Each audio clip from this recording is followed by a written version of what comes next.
سورہ فاتحہ جو قرآن مجید کی سب سے پہلی سورت ہے، نہار منہ یعنی خالی پیٹ بغیر کچھ کھائے پیے اگر آپ اس طرح اس سورت کو پڑھ لیں تو اس طرح جنوں والی سرکار نے بتایا تو آپ کے ہاتھ میں علی دین کا چراغ آ گیا۔ پھر جو مانگیں گے، جتنا مانگیں گے، جتنی دولت حاصل کرنا چاہتے ہیں، پھر آپ کو اس کے ذریعے ملتی جائے گی۔ بس پھر اتنی دولت ملتی ہے کہ گھر میں جگہ کم پڑ جاتی ہے اور دولت اس سے بھی زیادہ ہوتی ہے۔ اب ذرا سمجھیے گا، عمل ایسا ہے کہ جس کو پہلے کئی لوگ کر کے لاکھوں نہیں، کروڑوں نہیں، اربوں پتی بن جاتے ہیں۔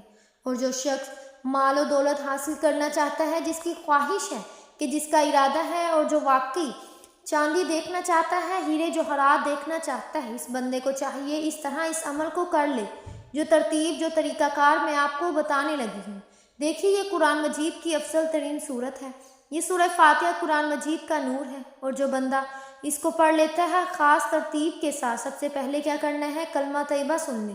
ذرا آپ عمل کو اتنے دھیان اور توجہ کے ساتھ سننا اور سمجھنا ہے، کیونکہ اس عمل کی بدولت ہی جو کچھ مانگا جاتا ہے، جتنا مانگا جاتا ہے، اس سے بھی کئی گنا زیادہ ملنا شروع ہو جاتا ہے۔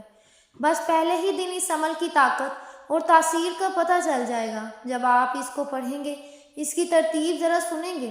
بڑی عجیب اور باکمال، اور یقین جانیے یہ معجزاتی عمل ہے۔ اس کے بعد یہ آپ کے ہاتھ میں سورہ فاتحہ نہیں بلکہ ایک ایسی طاقت آ جائے گی جس کے ذریعے آپ خزانے حاصل کر سکتے ہیں، جس کے ذریعے مال و دولت حاصل کر سکتے ہیں۔ دیکھیے، سورہ فاتحہ افضل ترین سورت ہے۔ صحابی رسول حضرت ابو زید رضی اللہ تعالیٰ عنہ فرماتے ہیں، ایک مرتبہ رات کا وقت تھا، میرے پیارے آقا صلی اللہ علیہ وسلم کے ساتھ مدینہ منورہ کی گلی سے گزر رہا تھا۔ اچانک ایک گھر سے آواز آئی۔ ایک صحابی رسول تہجد کی نماز میں سورہ فاتحہ کی تلاوت کر رہے تھے۔ اسے سن کر اب دیکھیے، وہ صحابی رسول بھی نہار خالی پیٹ صبح اس سورہ مبارکہ کی تلاوت کر رہے تھے۔ سنتے جائیے گا، یقین جانیے اس کے اندر یہ عمل بتانے لگی ہوں، اور توجہ طلب بات یہ ہے کہ آپ جب یہ سورہ مبارکہ ایسی ہے جس کو بچہ بھی پڑھ سکتا ہے، بوڑھا بھی پڑھ سکتا ہے، جوان بھی پڑھ سکتا ہے، ہر ایک کو آتی ہے سورت، اس لیے اس میں کوئی ایسی بات نہیں، کوئی ایسا عذر نہیں کہ کوئی شخص یہ کہے کہ مجھے یہ سورت نہیں آتی، کیونکہ یہ سورت بہت ہی پڑھتا ہے اور اس بندے کی تقدیر سمجھ جاتی ہے۔ اب تہجد کی نماز میں سورت کی تلاوت، اسے سن کر رسول پاک صلی اللہ علیہ وسلم نے فرمایا کہ ذرا ٹھہر جائیں، اور حضور پاک صلی اللہ علیہ وسلم ٹھہرے اور اس سورہ مبارکہ کی تلاوت سننے لگے۔ جب صحابی رسول صلی اللہ علیہ وسلم نے سورہ مکمل کر لی تو اللہ پاک کے آخری نبی رسول خدا صلی اللہ علیہ وسلم نے فرمایا، یعنی قرآن مجید میں اس جیسی کوئی صورت ہے ہی نہیں۔ اب اندازہ لگائیے جس صورت کے بارے میں میرے آقا فرمائیں کہ اس جیسی کوئی اور صورت نہیں، اس صورت کی فضیلت کے کیا کہنے۔ اور یہ صورت جب نازل ہوئی تھی نا، جب یہ نازل ہوئی، اس صورت کو سنیے گا، اس صورت کا ایک رکوع ہے، اس کی 7 آیات ہیں، 27 کلمات ہیں، 140 حروف ہیں۔ امام مجاہد فرماتے ہیں یہ فاتحہ مدینہ منورہ میں نازل ہوئی، اور یہ 2 بار نازل ہوئی، ایک بار مکہ میں، ایک بار مدینہ میں۔ امام جلال الدین سیوطی شافعی رحمۃ اللہ علیہ نے فرمایا، شیطان چینخیں مار مار کر رویا، بہت چینخا تھا، بہت رویا۔ جب یہ صورت نازل ہوئی، یعنی ابلیس 4 مرتبہ چینخیں مار کر رویا، زندگی میں سب سے زیادہ رویا شیطان۔ کب یہ چاروں موقعوں میں بھی بتاؤں گی۔ اس عمل کی ذرا توجہ کریے گا۔ اس عمل کو سمجھنے کے لیے سب سے پہلے آپ نے باوضو ہو جانا ہے۔ صبح کے وقت اگر تہجد کے وقت اٹھ جائیں تو یہ سب سے زیادہ اعلیٰ ہے، ورنہ نماز فجر کے بعد کچھ کھایا پیا نہیں، ابھی فوری طور پر اس عمل کو کر لیں۔ کوشش کریں سورج نکلنے سے پہلے یا سورج نکلنے کے بعد بھی پڑھ سکتے ہیں، لیکن بہترین طریقہ یہ ہے کہ اس عمل کو نماز فجر کے بعد کر لیں۔ اور اس کے علاوہ آپ کچھ کھایا پیا اگر کچھ ٹائم نہیں ہے، بعض لوگوں کی عادت ہوتی ہے وہ لیٹ کھاتے پیتے ہیں، تو یہ پھر جب چاہیں وہ عمل کر لیں، لیکن صبح کے وقت ناشتے سے پہلے آپ اس سورج کو پڑھیں گے، انشاءاللہ اس کی برکتیں آپ کو ساری عمر نصیب ہوں گی۔ جو ترتیب میں آپ کو بتانے لگی ہوں، اس کو آپ نے بڑے دھیان کے ساتھ سننا ہے۔ سب سے پہلی چیز جو ہے وہ ہے کلمہ طیبہ۔ کلمہ طیبہ اس کو ہم نے پڑھنا ہوتا ہے، اور اس کی ترتیب جو میں بتانے لگی ہوں، سب سے پہلے آپ نے نیت کرنی ہے اس عمل کو کرنے کی۔ اور عمل کیا ہے؟ بالکل آسان سا، بالکل سادہ سا، لیکن مجرب، پاورفل، جس کو ہم کہتے ہیں سب سے زیادہ طاقت والا عمل۔ اور سب سے پہلی چیز ہم نے پڑھنی ہے کلمہ طیبہ، اس کو مکمل پڑھیں کلمہ طیبہ کو۔ اور کلمہ طیبہ جیسے آپ نے سنا ہے، افضل الذکر لا الہ الا اللہ، استغفار، یعنی سب سے بہترین ذکر جس کو کہا جاتا ہے وہ کلمہ طیبہ ہے۔ حضور پاک صلی اللہ علیہ وسلم کی حدیث ہے، آپ سب نے سنی ہوگی، یہ تقریباً بہت مشہور کتابوں میں، ہر کتاب میں جو حدیث ہوتی ہے اس میں تقریباً یہ مل جاتی ہے، اس لیے کلمہ طیبہ سب سے پہلے پڑھیں گے۔ اور پورا کلمہ پڑھیں گے۔ اس کی تعداد بھی میں آپ کو عرض کرتی ہوں کہ کتنی بار آپ نے پڑھنا ہے۔ لا الہ الا اللہ محمد رسول اللہ صلی اللہ علیہ وسلم، لا الہ الا اللہ محمد رسول اللہ صلی اللہ علیہ وسلم، لا الہ الا اللہ محمد رسول اللہ صلی اللہ علیہ وسلم۔ اس طرح آپ نے کلمہ طیبہ کو پڑھنا ہے، مکمل پڑھنا ہے۔ یہ بات آپ نے اپنے ذہن میں رکھنی ہے کہ مکمل کلمہ طیبہ آپ پڑھیں گے۔ ایسا نہیں کہ لا الہ الا اللہ یعنی لوگ صرف اتنا سا پڑھتے ہیں، نہیں، آپ نے مکمل پڑھنا ہے۔ سب سے پہلے تعوذ اور تسمیہ پڑھیں، پھر آپ نے کلمہ طیبہ کو پڑھنا شروع کر دینا ہے۔ آنکھیں بند کر کے قبلہ کی جانب منہ کر کے بیٹھیے، توجہ آپ کی اللہ اور اس کے رسول کی جانب ہو اور پڑھتے جائیے۔ اپنے ہاتھ کی انگلیوں پر پڑھیں افضل الذکر لا الہ الا اللہ محمد رسول اللہ، لا الہ الا اللہ محمد رسول اللہ صلی اللہ علیہ وسلم۔ تو اس طرح آپ نے پڑھنا ہے۔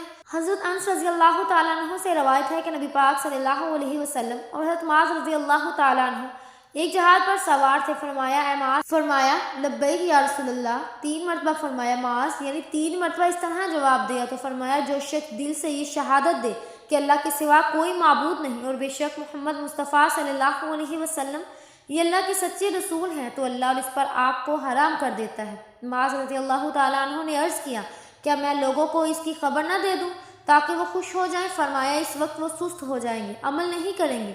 بس معاذ نے مرتے وقت گناہ سے بچنے کے لیے یہ خبر دے دی تاکہ لوگوں میں یہ علم عام ہو جائے۔ تو یہ وہ کلمہ ہے جس کی برکت سے اللہ تعالیٰ گناہوں کی بخشش فرما دیتا ہے، جو کچھ مانگا جاتا ہے رب عطا فرما دیتا ہے۔ حضرت موسیٰ علیہ نبینا علیہ السلام کے زمانہ مبارک میں ایک شخص نے 480 سال اپنے رب کی نافرمانی کی۔ اللہ کریم نے اس پر کرم فرمایا، موسیٰ علیہ السلام کی خدمت میں حاضر ہو کر پڑھا لا الہ الا اللہ، اور اس نے جب یہ کلمہ پڑھا اللہ تبارک و تعالیٰ نے اس کے 480 سال کے گناہوں کو معاف فرما دیا۔ اس طرح اب کوئی بھی حضور کی امت میں سے اس کلمہ کو پڑھتا ہے، دیکھیے اس کے 24 حروف ہیں اور ہر ایک حرف کے بدلے اللہ تعالیٰ اس کے کئی سالوں کے گناہ، اور ایک روایت کے مطابق ہر حرف کے بدلے اللہ تعالیٰ 70 سال کے گناہ معاف فرما دیتا ہے۔ تو اس لیے جب ہمارے گناہوں کی بخشش ہو جائے، اس لیے جب پھر رب کریم سے جو مانگا جائے اللہ بغیر حساب کے عطا فرماتا ہے۔ پھر اس سورت کو پڑھنے کا جو طریقہ کار ہوگا، جب اس طریقے کے مطابق آپ پڑھیں گے تو پھر جو مانگنے چاہیں گے اللہ عطا فرماتا جائے گا۔ دیکھیے حقائق ہے۔ حضرت موسیٰ علیہ السلام حضور پاک صلی اللہ علیہ وسلم سے فرماتے ہیں اللہ کی بارگاہ میں عرض کی مولا مجھے کوئی ایسا وظیفہ سکھا دے جس سے تجھے یاد کیا کروں، اس سے تجھے پکارا کروں۔ اللہ تعالیٰ نے فرمایا تو لا الہ الا اللہ کو پڑھا کر۔ موسیٰ علیہ السلام نے عرض کیا مولا یہ تو تیرے سارے بندے پڑھتے ہیں۔ ارشاد ہوا کہ موسیٰ تو باری تعالیٰ مجھے کوئی اس کے علاوہ عمل بتا دے، اس کے علاوہ وظیفہ چاہتا ہوں۔ اللہ تعالیٰ نے فرمایا جو میرے کہنے لگے، جو میرے ساتھ خاص ہوں۔ اللہ تعالیٰ نے فرمایا موسیٰ یا موسیٰ لا الہ الا اللہ، اور موسیٰ علیہ السلام کو اللہ تعالیٰ نے فرمایا موسیٰ اگر 7ویں آسمان اور 7ویں زمین ایک پلڑے میں اور لا الہ الا اللہ دوسرے پلڑے میں رکھ دیا جائے تو تولا جائے تو لا الہ الا اللہ والا پلڑا بھاری ہوگا، وہ جھک جائے گا۔ تو یہ وہ کلمے کی شان ہے۔ حضور فرماتے ہیں جس نے پڑھا لا الہ الا اللہ وہ جنت میں داخل ہو گیا۔ جنت میں کیا ہے؟ خوشیاں ہی خوشیاں ہیں، غم اس بندے کے ختم ہو جاتے ہیں۔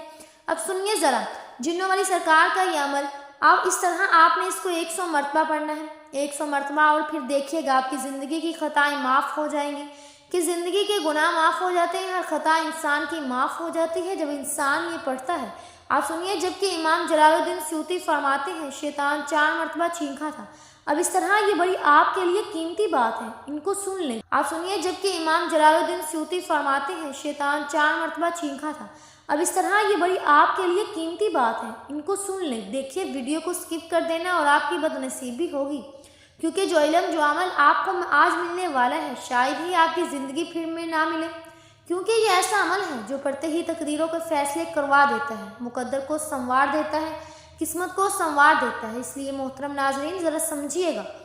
ایک مرتبہ شیطان تب رویا جب اس پر لعنت کی گئی، جب اللہ تعالیٰ نے فرمایا آدم کو سجدہ کرو، اس نے سجدہ نہ کیا، اللہ تعالیٰ نے اس پر لعنت فرمائی، سارے فرشتوں نے لعنت فرمائی، ایمان والے لعنت فرماتے۔ دوسری مرتبہ جب اس زمین پر اتارا گیا، اسے آسمان سے زمین پر اتارا گیا، وہ بڑا رویا۔ اور تیسری مرتبہ جب اللہ پاک کے آخری نبی رسول ہاشمی صلی اللہ علیہ وسلم نے اعلان نبوت فرمایا، وہ بڑا رویا تھا۔ اس نے کہا تھا جب حضور کی ولادت ہوئی اس وقت بھی آتا ہے کہ وہ بڑا رویا، یعنی کہ حضور کی آمد پر وہ بہت رویا۔ اور آج بھی شیطان کے چیلے حضور کی آمد پر ہوتے ہوئے روتے ہیں۔ یہ بات سننے والے ہے کہ اس طرح چوتھی مرتبہ جب وہ رویا، اس وقت رویا جب اللہ تعالیٰ نے یہ سورت نازل فرمائی تو شیطان انتہائی مشقت میں پڑا، وہ خوب دھاڑے مار مار کر چلایا، وہ بہت رویا۔ اس لیے محترم ناظرین، یہ سورت کو عام نہ سمجھنا، یہ مومنین کے حق میں ہے، اور اس کی 7 آیات ہیں دوزخ کے 7 دروازوں کے لیے۔ یہ کافی ہے، اس کی ایک ایک آیات یوں سمجھیے کہ غم کو تالا نئی والی زندگی دوزخ کے دروازوں پر تالا لگانے والی ہے، جنت کے راستے پڑھنے والے کے لیے آسان کرنے والی۔ اس لیے محترم ناظرین، اور یہ حضرت علی مرتضیٰ شیر خدا رضی اللہ تعالیٰ عنہ فرماتے ہیں، اس کے متعلق رسول پاک صلی اللہ علیہ وسلم سے سوال کیا تو مجھے آقا صلی اللہ علیہ وسلم نے بتایا کہ یہ سورت عرش کے نیچے ایک خزانے کی طرح نازل کی گئی، جو بندہ اس کو پڑھے گا اللہ پاک اس کو خزانے عطا فرمائے گا، اور ایسے خزانے عطا فرمائے گا کہ اس سے پہلے دیکھے ہوں گے نہ سنے ہوں گے، اور نہ ہی کبھی اس کے بارے میں غور و فکر کیا ہوگا۔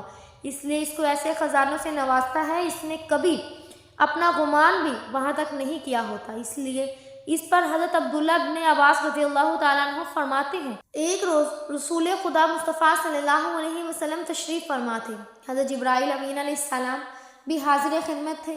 اچانک آسمان کی طرف ایک آواز آئی، حضرت جبرائیل امین علیہ السلام آسمان کی طرف نگاہ اٹھائی اور عرض کیا، یا رسول اللہ صلی اللہ علیہ وسلم، یہ ایک فرشتہ ہے جو آج آپ سے پہلے کبھی زمین پر نہیں آیا۔ اس فرشتے نے بارگاہ رسالت میں حاضر ہو کر عرض کیا، یا رسول اللہ صلی اللہ علیہ وسلم، آپ کو 2 نوروں کی خوشخبری ہے، آپ سے پہلے کسی نبی کو یہ 2 نور عطا نہیں کیے گئے، ان میں سے ایک نور سورہ فاتحہ ہے، دوسرا نور سورہ بقرہ کی آخری آیات ہیں، اور اس لیے یہ خصوصاً ہے، اور اس پر یہ مفتی احمد یار خان نمی نے تفسیر نوی میں یہ لکھا، ہر حرف پر اللہ تعالیٰ 10 نیکیاں عطا فرماتا ہے، لیکن سورہ فاتحہ بقرہ اور اس کی آیات کی یہ فضیلت ہے کہ ہر حرف پر اللہ تعالیٰ نیکیاں عطا فرماتا ہے، اور اسے پڑھنے والے کو خصوصی اللہ تعالیٰ کی رحمت نصیب ہوتی ہے۔ اس لیے محترم ناظرین کرام، اس سورت کو آپ نے اس خاص ترتیب کے ساتھ پڑھنا ہوگا جو ترتیب آپ کو بتانے لگی ہوں۔ جب آپ یہ پڑھ لیں، کلمہ طیبہ پڑھ لیں، اس کے مطابق جو تعداد بتائی گئی ہے، اس کے بعد آپ نے محترم ناظرین کرام استغفار پڑھنا ہے۔ وہ کون سا استغفار ہے، اس کو ذرا سن لیجئے گا، انشاءاللہ ایمان تازہ ہوگا، زندگی روشن ہوگی، اور آپ شاید اس کو پڑھنے کے بعد سارے وظیفے بھول جائیں، کیونکہ یہ عمل ایسا ہے کہ جو بھی پڑھتا ہے اس کو پھر کسی عمل کی ضرورت نہیں پڑتی اور حاجت پیش نہیں آتی۔ اب یہ آپ نے جو وقت میں نے بتایا کہ اس کے مطابق کریں گے تو انشاءاللہ آپ کو پہلے دن میں ہی 100% اس عمل کی برکتوں کا پتہ چل جائے گا، اس عمل کی طاقت کا اندازہ ہو جائے گا۔ اس سورت کے 20 نام ہیں۔ اب آپ نے اس کے بعد ایک خاص تسبیح پڑھنی ہے۔ تیسرے نمبر پر سورہ مبارکہ پڑھی جائے گی۔ یہ سورہ مبارکہ کو آپ نے تیسرے نمبر پر پڑھنا ہے اور ہر بار بسم اللہ الرحمن الرحیم کے ساتھ پڑھنا ہے۔ دیکھیے، اللہ تعالیٰ کی حمد و ثنا کے بعد جب آپ اس سورہ مبارکہ کو پڑھیں گے، اللہ تبارک و تعالیٰ کی ذات اس بندے پر خوش ہو جاتی ہے۔ جب بندے پر اللہ کی ذات خوش ہو جاتی ہے تو پھر بندہ رب کی بارگاہ سے جو مانگتا ہے، میرا رب اس کو عطا فرماتا ہے۔ اور جو الفاظ میں آپ کو بتانے لگی ہوں، رسول اللہ صلی اللہ علیہ وسلم نے فرمایا، جو شخص بھی یہ پڑھے گا تو اس کے صغیرہ گناہ مٹا دیے جائیں گے، اور اس کے گناہ سمندر کے جاگ کے برابر ہی کیوں نہ ہو، اس کے گناہ مٹا دیے جائیں گے۔ رسول پاک صلی اللہ علیہ وسلم نے فرمایا، جو اس کو پڑھے گا قیامت کے دن اس سے افضل عمل کسی کا نہیں ہوگا سوائے اس شخص کے جس نے اس کے برابر یا اس سے زیادہ کلمات کو پڑھا ہوگا۔ آپ نے یہ کلمات جو میں بتانے لگی ہوں، ان کو آپ نے نماز فجر کے بعد اس طرح جب کلمہ پڑھنے کے اس کے بعد آپ نے یہ کلمات پڑھنے ہیں، اور کلمات کیا ہیں؟ سبحان اللہ و بحمدہ سبحان اللہ العظیم و بحمدہ واستغفر اللہ، سبحان اللہ و بحمدہ سبحان اللہ العظیم، استغفر اللہ۔ اتنے سے الفاظ ہیں، یاد کر لیں، سبحان اللہ و بحمدہ سبحان اللہ العظیم و بحمدہ استغفر اللہ۔ اس کے اندر اللہ کی حمد بھی ہے، سبحان اللہ پاک بھی ہے، وہ تمام ذات تعریفیں اسی پاک ذات کے لیے ہے جو بڑی عظیم ذات ہے۔ اس میں اپنے گناہوں کی بخشش طلب کرتی ہوں یا کرتا ہوں، یہ اتنے مبارک الفاظ ہیں جن کے بارے میں رسول اللہ نے فرمایا، یہ 2 ایسے کلمات ہیں جو اللہ تعالیٰ کو بہت محبوب ہیں، یعنی ان کے کہنے والا پڑھنے والا اللہ کو بہت محبوب ہے، زبان پر بہت ہلکے ہیں، یعنی ان کو پڑھنا آسان ہے، اعمال کے ترازو میں بہت وزنی ہیں۔ وہ 2 کلمات کیا ہیں؟ سبحان اللہ و بحمدہ سبحان اللہ العظیم، اور آگے ساتھ اضافہ کرنا ہے، حدیث پاک میں ہے جو آیا ہے، اس کو آپ نے اسی ترتیب کے ساتھ پڑھنا ہے۔ اور اس کے بارے میں حضرت ابو ہریرہ رضی اللہ تعالیٰ عنہ بیان کرتے ہیں، نبی پاک صلی اللہ علیہ وسلم صبح کی نماز پڑھنے کے بعد صبح ہی ان کے پاس سے چلے گئے اور اس وقت اپنی نماز کی جگہ پر بیٹھے تھے، پھر آپ دن تشریف چلے گئے،